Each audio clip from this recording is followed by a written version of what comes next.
40 ఏళ్ల రాజకీయ చరిత్రలో గత 5 ఏళ్లు నీచ రాజకీయం నేనెప్పుడూ చూడలేదని మాజీ మంత్రి సర్వేపల్లి ఎమ్మెల్యే సోమిరెడ్డి చంద్రమోహన్ రెడ్డి అన్నారు.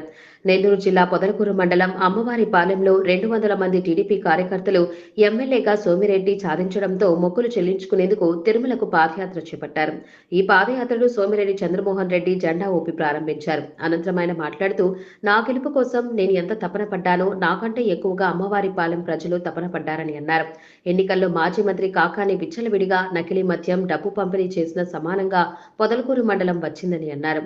నియోజకవర్గ వ్యాప్తంగా 16,000 పైగా మెజార్టీ వచ్చిందని అన్నారు.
గ్రామం పొదలకూరు మండలం.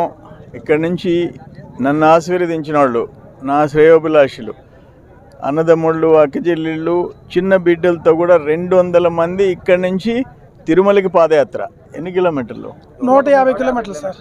150 కిలోమీటర్లు. 200 మంది పిల్ల పాపలతో కూడా పాదయాత్ర చేస్తున్నారు. నా రాత్రింబోళ్ళు నిద్రపోకుండా నేను గెలవాలని కోరుకున్నారు. నేను ఎంత గెలవాలని కోరుకున్నారో అతని పాపాలు పండాలని కూడా నియోజకవర్గ ప్రజలు కోరుకున్నారు. అయితే ఆయన విపరీతంగా ముందు విపరీతంగా రెండో రౌండ్ డబ్బులు ఎందెందో పంచాడు కాబట్టి ఆ 16,000 లేకపోతే ఇంకా ఎక్కువ మెజారిటీ చాలు. ఇది ఇప్పటికైనా వాళ్ళు చేసిన పాపాలు గుర్తు తెచ్చుకునే విధంగా ఆంజనేయ స్వామి వాళ్ళని ఒక చూపు చూడాలా, వాళ్ళల్లో మార్పు రావాలా. ఇప్పుడు 40 ఏళ్ళు 50 ఏళ్ళు రాజకీయంలో ఇంత ఘోరాలు నేలారు. లాస్ట్ 5 years ఒక కడప లేదు, ఒక కడప జిల్లా లేదు, ఇంకొక చిత్తూరు జిల్లా. ఏంది ఇది? సర్వేపల్లి ఏంటి? దురదృష్టం. అందుకనే వీళ్ళందరి సపోర్ట్, రాత్రిళ్ళు నిద్రాహారాలు మానేసి ఎలక్షన్లో నాకు చేశారు నిస్వార్థంగా. ఈరోజు నేను నా గెలుపుకి ఆ దేవుడికి మొక్కున్నారు. 7 కొండల వరకు వచ్చి ఎక్కి వెంకటేశ్వర స్వామి దర్శనం చేసుకుంటామని 200 మంది అన్నదమ్ముళ్ళు, అక్కచెల్లెళ్ళు, చిన్న బిడ్డలు నడిచిపోతున్నారంటే నాది నిజంగా పూర్వజన్మ సుకృతం. వాళ్ళందరికీ నేను రుణపడి ఉంటా. ఆ భగవంతుడి ఆశీర్వాదాలు అందరికీ ఉండాలి.